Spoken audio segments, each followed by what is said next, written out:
It's 8 o'clock in the morning, and in Barangay Tagkip, it's time to evacuate. This warning siren means a cyclone is approaching and residents must leave.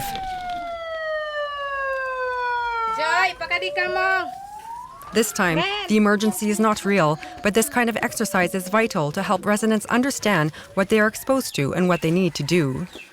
Jacqueline gathers items and heads to the evacuation center. Because of Typhoon Haiyan, her husband lost his job on a coconut farm. The evacuation drill brings back old memories. Strong winds started to blow. Then the children got really scared. When Haiyan hit, many people didn't evacuate, thinking the typhoon wasn't going to be that strong or not knowing what to do. Now, even if the sun is shining, we'll believe the warning.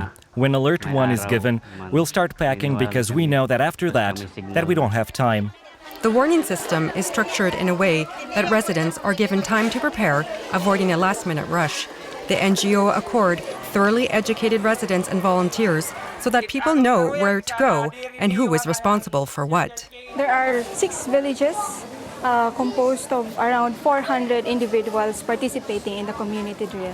We organize the village. The leaders take each roles in terms of early warning system, in terms of preparing the evacuation center. I see there's a medical team, for example. Yes, it's part of organizing the whole structure and the system for the community to prepare for a scenario like this.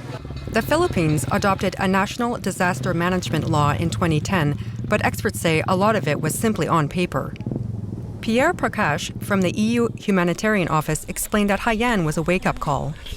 Contingency plans at the village level are now better organized and more realistic. For disaster risk reduction, you need 2 things. You need community mobilization and trainings, but you also need a structure at the national level. So you're working from the community up, and you're also working from the government level top down to make sure that these linkages exist between the different administrative units, which would be village, district, province, and then governments at the national level. The Philippines is really a model in that regard of having that structure. Haiyan damaged over 1 million houses and rebuilding required global assistance. The EU helped to finance over 20,000 new homes. We traveled to the village of Bayabas, where the legacy of Haiyan has translated into new building techniques.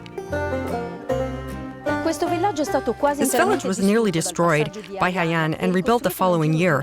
The buildings you see may seem like basic country houses, but in reality, they're built following simple but effective rules that make them more resistant against typhoons. A new building is under construction.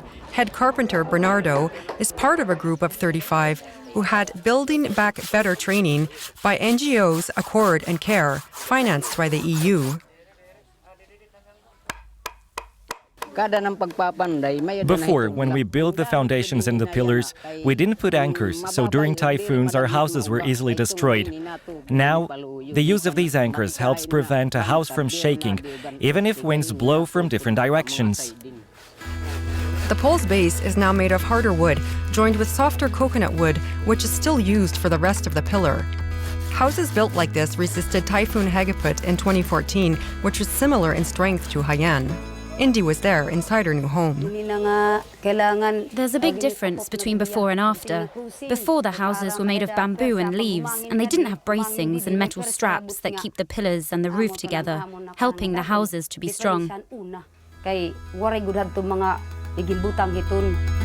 spite of the progress, where and how to build remains a challenge, and tens of thousands in Tacloban continue to live in areas the government has designated as no dwelling zones.